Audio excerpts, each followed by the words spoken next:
थांबा जरा. हा व्हिडिओ स्क्रोल करू नका. कदाचित आजचा संदेश तुमचंच आयुष्य बदलू शकेल. शेवटपर्यंत ऐका. कधीकधी ना आयुष्यात अशी वेळ येते जेव्हा सगळं काही चुकीचं होतंय असं वाटतं. कितीही प्रयत्न करा, कितीही मेहनत करा, तरीही गोष्टी हातातून निसटतात. आणि मग मनात एकच प्रश्न उठतो, हे सगळं माझ्याच बाबतीत का होतंय?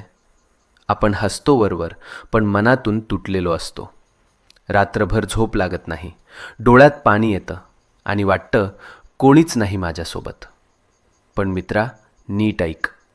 जेव्हा सगळे दरवाजे बंद होतात तेव्हा स्वामींचा दरवाजा उघडा असतो.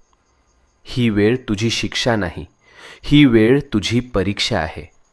आणि परीक्षा जितकी मोठी तितकंच फळही मोठं मिळतं. तू रडलेला प्रत्येक अश्रू, तू केलेली प्रत्येक प्रार्थना आणि तू सहन केलेली प्रत्येक